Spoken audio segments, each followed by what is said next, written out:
नमस्कार दोस्तों, मैं संजय कुमार आज आपके सामने एक नए टॉपिक के साथ हूं। और आज का जो हमारा टॉपिक है वो बड़ा ही गंभीर, सनातन धर्म, संस्कृति और परंपरा, या तीनों क्या एक ही हैं? क्योंकि अक्सर हम देखते हैं कि ये जो चर्चाएं होती हैं, बातचीत होती हैं आपस में, तो सभी को एक साथ ही हम ले लेते हैं। सनातन धर्म, संस्कृति, परंपरा, ये सब को हम मिला लेते हैं एक। तो क्या यह एक ही है? अब इसको समझने के लिए हम तीनों पर चर्चा करेंगे और फिर अंत में आप ही एक कंक्लूजन निकालिएगा कि तीनों एक हैं। चलिए आइए, तो हम लोग पहले देखते हैं सनातन धर्म। इस सनातन धर्म आखिर है क्या? तो सनातन धर्म जो हमारा है वो दरअसल वैदिक धर्म, वेद से ही यह धर्म निकला है। हमारा आदि ग्रंथ वेद है, और वेद में जो शुरुआती वेद हैं, जैसे कि ऋग वेद है, जैसे 4 वेदों में जो सबसे प्रथम और सबसे पुराना जो वेद है वो है ऋग वेद। तो ऋग वेद में हम देखते हैं क्या है कि कर्म कांड ज़्यादा है, लेकिन धीरे धीरे वेद क्या है? यह एक संकलन है बहुत सारे ऋषियों का, महात्माओं का अपने जीवन में जो भी अनुभव हुआ और प्रकृति और इंसान के बीच जो अनुभव, ज्ञान प्राप्त हुआ, उसी का संकलन। ये कोई इब्राहिम जो धर्म है, जिसमें इस्लाम, क्रिश्चियनिटी और यहूदी, ये सभी धर्म आते हैं, इन सभी को सम्मिलित रूप से इब्राहिम कहा जाता है, इब्राहिम धर्म। तो ये जो भी इब्राहिम धर्म है, तो इनमें क्या है कि एक ही किताब है और एक उसके प्रवर्तक हैं, और उन्हीं के द्वारा ये सब चीज़ बताया गया है। लेकिन सनातन में क्या है कि वो एक हजारों वर्ष की एक परंपरा चली आ रही है। अब जो ऋग वेद हैं, उनकी रचना अगर मिनिमम भी मान ले तो 5000 वर्ष है। वैसे तो कहा जाता है कि 10,000 वर्ष भी है। तो कोई ऋग वेद ऐसा नहीं है कि किसी एक व्यक्ति ने एक ही समय में वो लिख दिया। वो एक हजारों साल से उसमें जो है ऐड करते जाया जा रहा है, और इस तरह करके वो वेद बना। और वेद को मानने वाले वैदिक धर्म हो गया। अब इसके बाद वेद जब समृद्ध हुआ, तब उसमें जो है गहरी बातें आने लगी। उसी को वेदांत कहते हैं। वेदांत का मतलब क्या हुआ? शाब्दिक अर्थ सीधा हुआ वेद का अंत, जहाँ वेद अपने अंतिम यानी कि अपने शिखर पर पहुँचती हैं, अपने ज्ञान और तर्क और विचार, उसके जब शिखर पर पहुँचती है, और वो उस समय जो बातें कही जाती है उसे ही वेदांत कहा जाता है। और यही वेदांत है उपनिषद। तो हमारा जो धर्म है वो वैदिक है, वेदांत है और उपनिषद है, उससे निकले हुए। और उसके बाद जो है आते हैं पुराण, पौराणिक कथाएं, और उसी समय में आपका रामायण, महाभारत इत्यादि। और वेद, उपनिषद और गीता, गीता भी एक उपनिषद है, उसे आप पुराण के अंतर्गत नहीं रख सकते हैं और न ही उसे पुराण के अंतर्गत रखेंगे। वह गीता भी उपनिषद है, उपनिषद है, तो उपनिषद के ही साथ रखा जाएगा गीता को। गीता जो है रामायण और महाभारत के ग्रंथ के जगह पर उसको नहीं रखा जा सकता है, उसका स्थान उपनिषद के साथ है। तो गीता को हम अगर उपनिषद कहते हैं तो उसमें गीता भी है, इस बात को समझा जाएगा। तो हमारा जो मूल धर्म है वैदिक, तो उसमें वेद, वेदांत, उपनिषद, गीता, ये सारी बातें, और ये सनातन धर्म, सनातन धर्म ये है।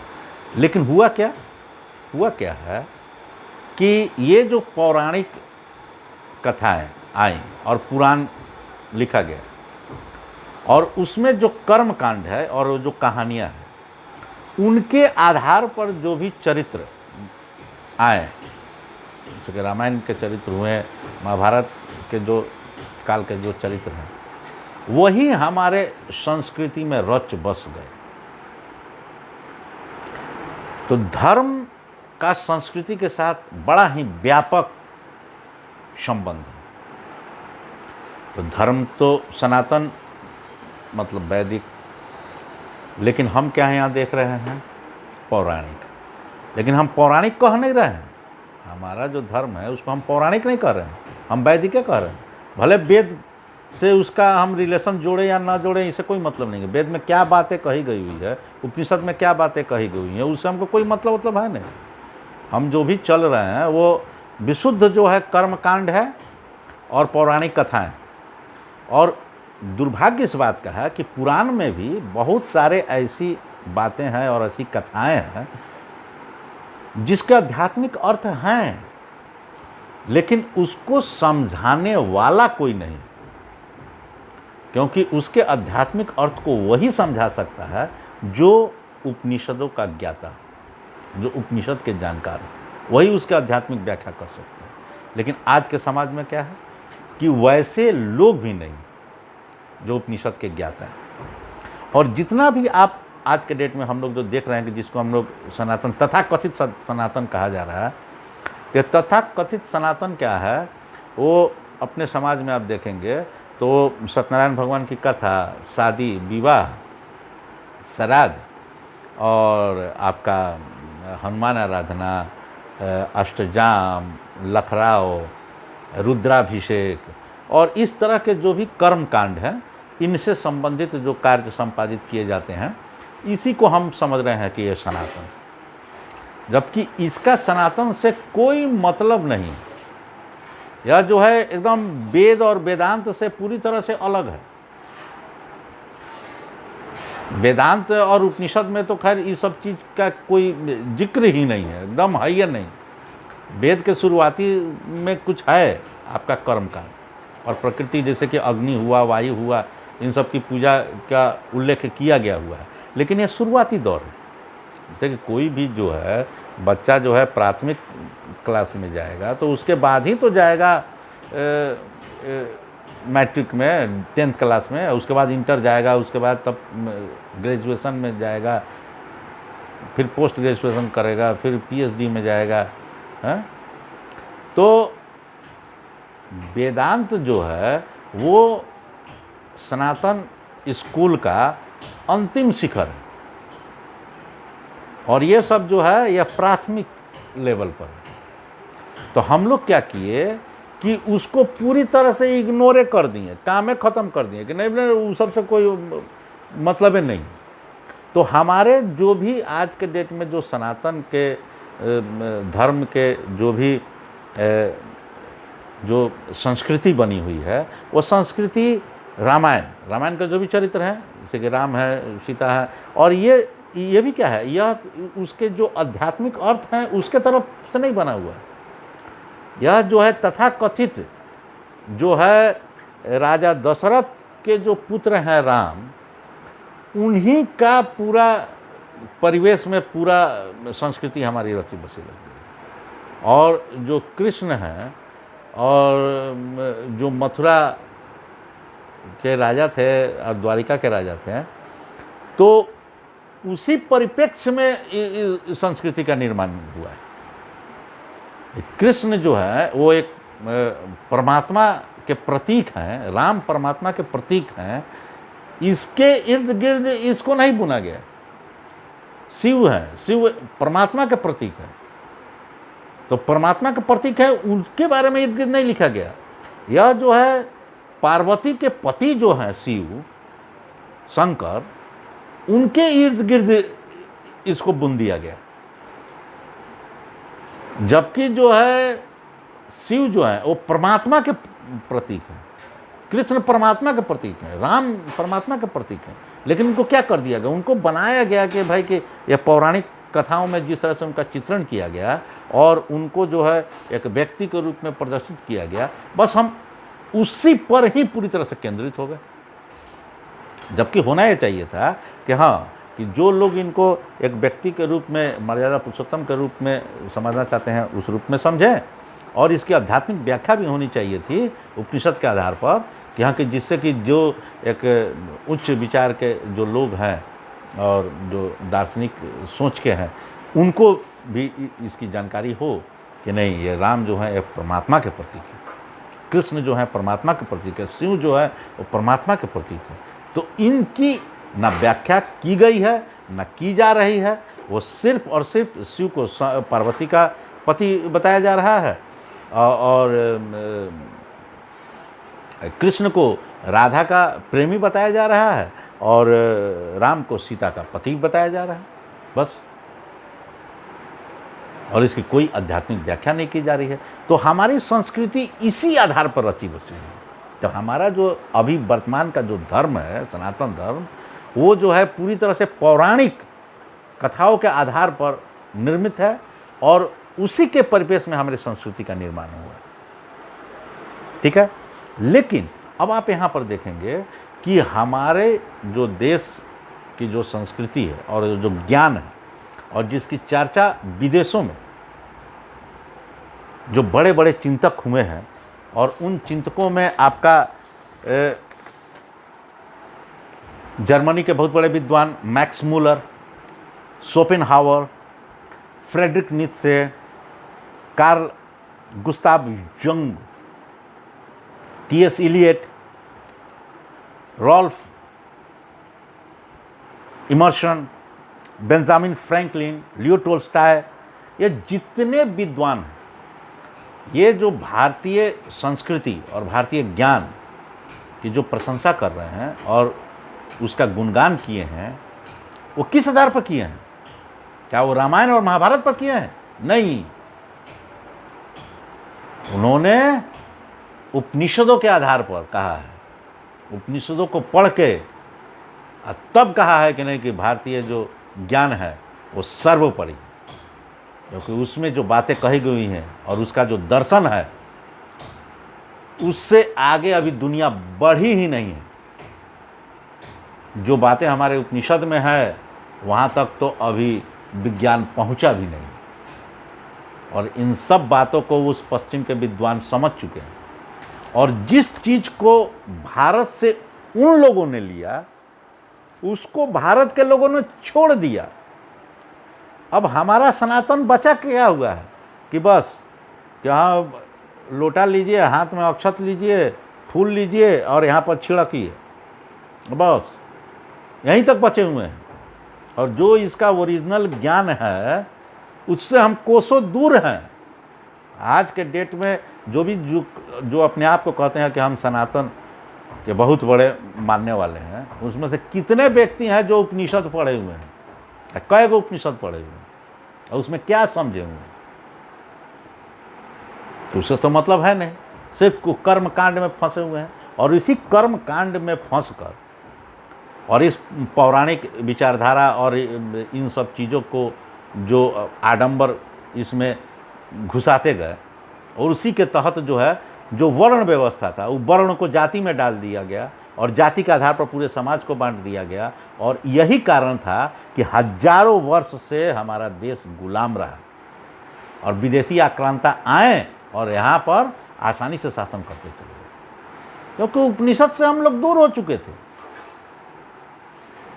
उपनिषद से हम बहुत दूर चले गए और हम कहाँ फंस गए? पौराणिक जो कर्मकांड है और एक कथा कहानी है। और दुर्भाग्य इस बात का है कि कथा कहानी की जो है वो वैज्ञानिक व्याख्या भी नहीं की जा रही है। चलिए ठीक है, कथा कहानी है, कोई आदमी अगर डायरेक्ट नहीं समझ सकता है, कथा के ही माध्यम से समझे तो उसको समझना चाहिए।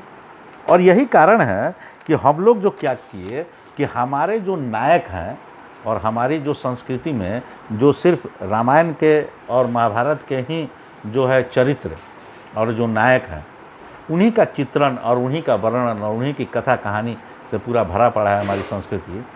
लेकिन जो उपनिषदों के नायक हैं, जैसे याज्ञवल्क्य, गार्गी, उद्दालक, नचिकेता, आरुणि, अत्रि, दत्तात्रेय, गौतम, गौतमी, कात्यायन, कौशिकी, वाजश्रवा, मैत्रेयी इत्यादि, ये जितने बड़े बड़े सन्यासी और ऋषि मुनि, ये हमारे अब नायक रह ही नहीं गए। नचिकेता कौन है? अरे ये तो कोई जान ही नहीं रहा है। गार्गी कौन? क्यों फेमस है? उद्दालक कौन था? आरुणि कौन थे? गौतमी कौन थे?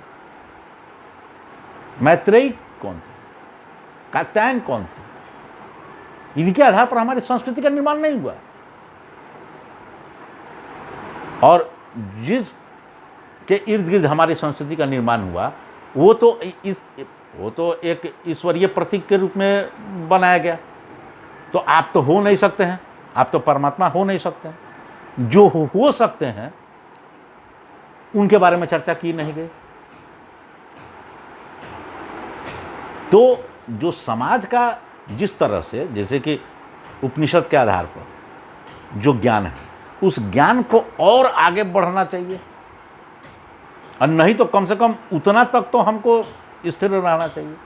तो हम लोगों ने उपनिषद के जो नायक हैं उनको हम लोगों ने छोड़ दिया, और पुराणों के जो नायक हैं उनको हम पूरा स्थान दिए, जिसके कारण जो है हमारी संस्कृति आज के समय में पूरी तरह से कर्म कांड पर आधारित पौराणिक संस्कृति है, न कि वैदिक और वेदांत की संस्कृति।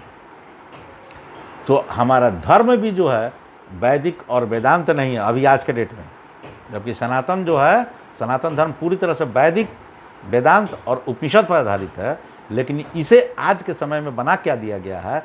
पौराणिक और रामायण, महाभारत और कर्मकांड पर आधारित, बस सनातन धर्म में। इसका जो मूल जो दर्शन है, जिसके आधार पर हम ये दावा करते हैं कि विश्व गुरु बने।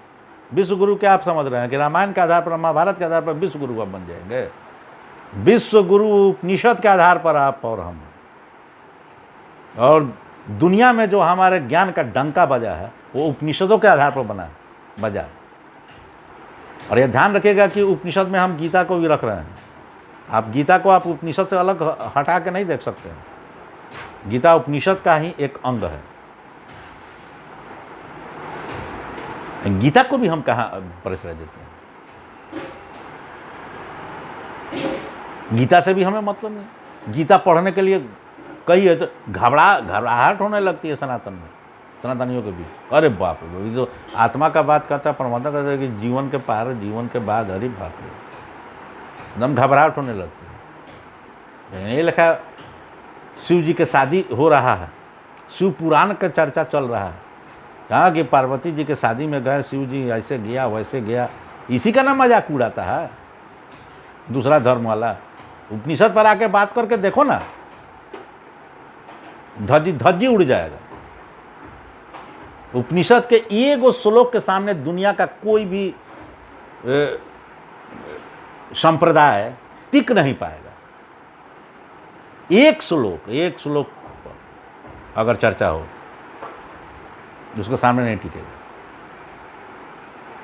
तो इतनी समृद्ध हमारी सभ्यता है और संस्कृति है, और उसको हम लोग क्या किए हुए हैं? तो सनातन धर्म और संस्कृति, धर्म के साथ में संस्कृति जुड़ा हुआ है। तो धर्म आप समझ गए, और संस्कृति जो है उसी धर्म के आधार पर निर्मित होती है, तो उसे हम संस्कृति कहते हैं। कि ये चीज़ हम समझते हैं कि क्लियर हुआ होगा। और अगर किसी को इसमें किसी प्रकार का कोई प्रश्न आ रहा हो तो आप कमेंट करेंगे, हम इसको सॉर्ट आउट करेंगे। अब आते हैं परंपरा पर। तो परंपरा क्या है? परंपरा जो है किसी कालखंड में,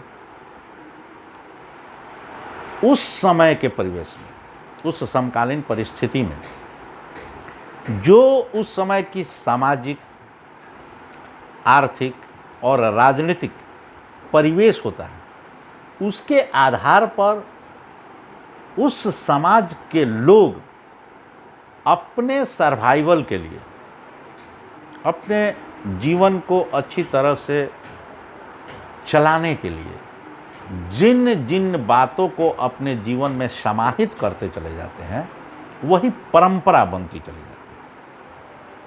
अब इसका हम एक बहुत अच्छा सा उदाहरण आपके सामने प्रस्तुत करना चाहते हैं।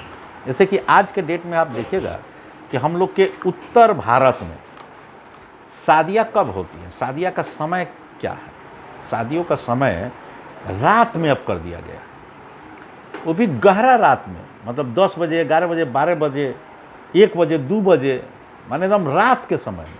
ठीक है, आप यही चीज़ आप देखिएगा साउथ में चले जाइए, दक्षिण भारत में।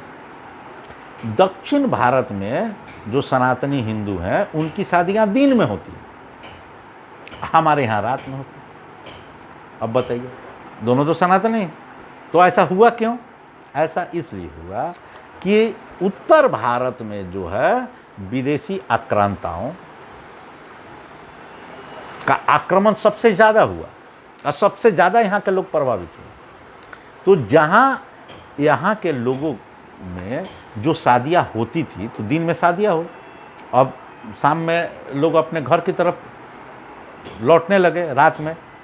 तो रात में क्या करते थे कि ये आक्रांता उस शादी के जो बारात थी, उस बारातियों को लूट लिया जाता था। वो जो औरतें जो पालकी से जाती थीं उनको अगवा कर लिया जाता था, और उनके साथ क्या होता था आप अनुमान लगा सकते हैं। तो इन सब परिस्थितियों के कारण समाज, उस समय के समाज ने निर्णय लिया कि नहीं, अब शादियां रात में होगी और सुबह में विदा किया जाएगा। कि दिन में अपना जाएंगे, तो दिन में जाएंगे तो कोई भी जो है उस तरह का चोर लुटेरा और इस तरह के जो लोग हैं आक्रांता, इनसे बचाव होगा। मान लीजिए कि ठीक है, हम भी हथियार लेकर जाएंगे, रात में अचानक कोई हमला करता है तो उस समय तो आपको सब स्थिति गड़बड़ा जाती है। लेकिन अगर दिन में अगर कुछ भी होता है तो आप पूरी तरह से प्रिपेयर्ड है। तो इसलिए शादियों का प्रचलन हमारे उत्तर भारत में रात में होने लगा।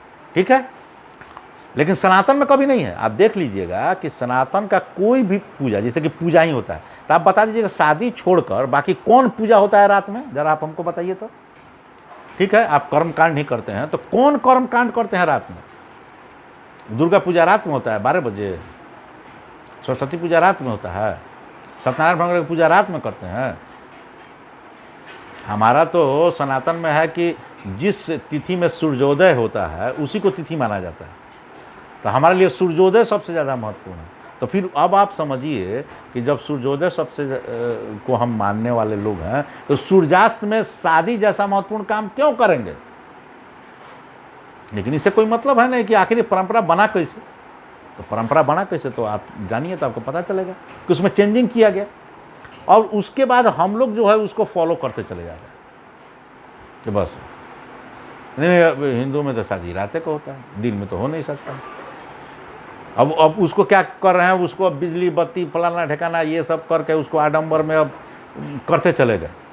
तो सामाजिक आडंबर का जो है बढ़ावा होने लगा, उसमें लाइट, बिजली, बत्ती, बाजा सब चीज़ उसमें आने लगा। नहीं तो हिंदुओं की शादी जो है, आप जाके देखिए साउथ में किस तरह से शादी होती है, एकदम सिंपल। दिन में लोग आते हैं, वो जो अपना पुराना जो हम लोग के यहाँ होता है ढोल ताशा अथी बजाने वाला भी जो रहता है पुपही टाइप का, जो अब तो धीरे धीरे विलुप्त हो गया, अब तो सब अंग्रेजी बैंड पार्टी बन गया और अंग्रेजी बैंड बाजा बज रहा है। लेकिन जो हम लोग का पुराना जो था वाद्य यंत्र वगैरह था, वही आज भी आप साउथ में जाइएगा तो वही सब बजता है और उसी के द्वारा शादी होती है। वहाँ कोई बैंड पार्टी या और अंग्रेजी बैंड के साथ शादी ब्याह नहीं होता, और दिन में ही होता है, दिन में ही सारे कार्यक्रम होते हैं। और ठीक है, खाना पीना अब रात में अब प्रभाव से क्या होता है, वही परंपरा धीरे धीरे धीरे यहाँ का कुछ प्रभाव तो कुछ पड़ेगा ही। तो अब रात में खाना पीना वाला कार्यक्रम जो है रात में भी होता है, लेकिन शादी जो है मुख्यतः दिन में ही होती है, जो कि हमारे यहाँ से ख़त्म हो गया। तो इसी तरह बहुत सारी परंपराएं हैं जो कि अब क्यों किया जा रहा है, तो उस समय की परिस्थितियों के आधार पर वो परंपराएं बनी। तो परंपराओं को हम अगर वैज्ञानिक आधार पर उसका आकलन करके और उसके आधार पर हम उसका निर्वहन करें, जहाँ को उसको लॉजिकली और तार्किक स्थिति में आ जाने पर ही उसके अनुपालन होना चाहिए कि उस परिस्थिति में ऐसा होता है, आज की परिस्थिति में नहीं है। तो धर्म, सनातन धर्म का मतलब वैदिक धर्म, वेदांत और उपनिषद का धर्म। संस्कृति आज के डेट में हमारे संस्कृति जो है वो जैसा धर्म अब हम लोग जो है बोलने के लिए वैदिक धर्म बोल रहे हैं, वेदांत बोल रहे हैं, उपनिषद बोल रहे हैं, लेकिन वो है नहीं। आज के डेट में जो वर्तमान में हमारा वैदिक धर्म है वो पूरी तरह से पौराणिक धर्म है, कर्मकांड पर आधारित, जबकि होना चाहिए उसी के अकॉर्डिंग हमारा संस्कृति बन गया हुआ है। जो पौराणिक आधार पर भी ही हमारी संस्कृति बनी हुई है, जबकि होना चाहिए उपनिषद के आधार पर।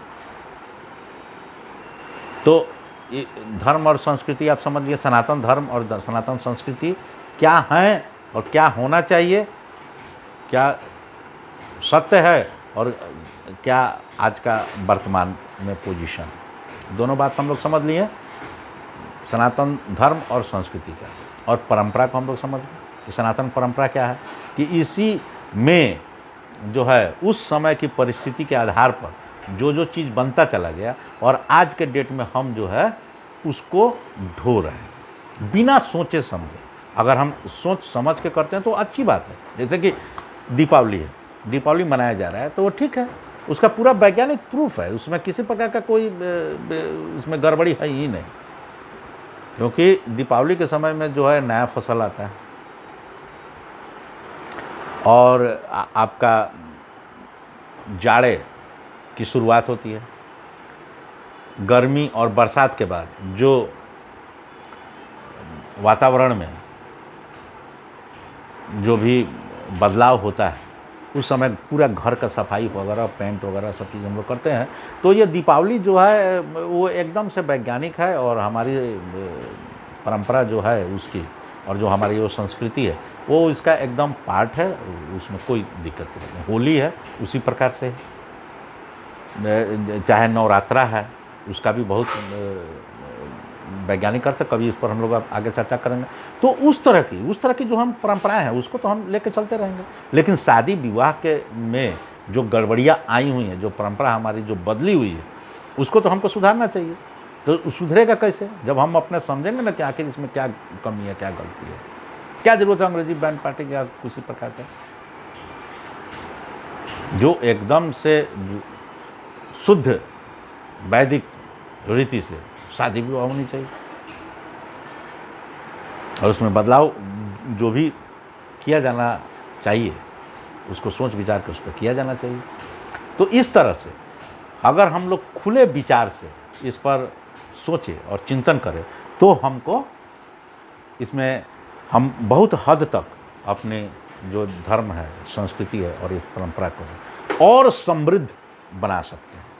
और मैं यही चाहता हूँ, मेरा उद्देश्य भी यही है कि हम अपने सनातन धर्म, अपनी संस्कृति और परंपरा को खूब अच्छी तरह समझें और समझकर उसको और समृद्ध करें, ताकि सही अर्थों में हम फिर से विश्व गुरु बन सकें। और यह विश्व गुरु हम उसी बैक टू वेदास, अपने वेद, वेदांत और उपनिषदों की तरफ जब तक हम नहीं लौटेंगे तब तक हम विश्व गुरु क्या, तो एक साधारण गुरु भी बनने के हैसियत में नहीं रहेंगे। तो हमें वहाँ तक जाना चाहिए और इसके लिए हमें अध्ययन करना पड़ेगा। यह सिर्फ मेरे बोल लेने से और आपके सुन लेने से ऐसा कुछ नहीं होगा। आप खुद अध्ययन करें। आज के डेट में क्या है, अमेजॉन से है, फ्लिपकार्ट से, बहुत सारे ऑनलाइन है, वहाँ से आप पुस्तकें मंगा सकते हैं। आप गूगल पर भी जाकर आपका बहुत सारे हैं जिसको डाउनलोड कर सकते हैं, जो इसी तरह से फ्री में उपलब्ध है। उसको डाउनलोड करके आप पढ़िए, अध्ययन कीजिए, उस पर चर्चाएँ करें। बहुत हमारी समृद्ध संस्कृति है, उसकी जानकारी हमें होनी चाहिए और अपने आने वाले पीढ़ियों को भी हम बताएं। इसी बातों के साथ मैं अपनी इस बातों को विराम देता हूं। अगर मेरे बात आपको अच्छे लग रहे हैं और हमारे ये वीडियो और कंटेंट आपको अच्छा महसूस हो रहा है तो आप मेरे वीडियो को लाइक करें, शेयर करें और मेरे जो चैनल है उसको सब्सक्राइब करें और अपने कमेंट करें कि आप अगर कुछ आपको कमियां लग रही हैं तो आप कमेंट करें कि ताकि हम फिर अगले वीडियो में इसको सुधार करें। धन्यवाद, मिलते हैं फिर अगले वीडियो में।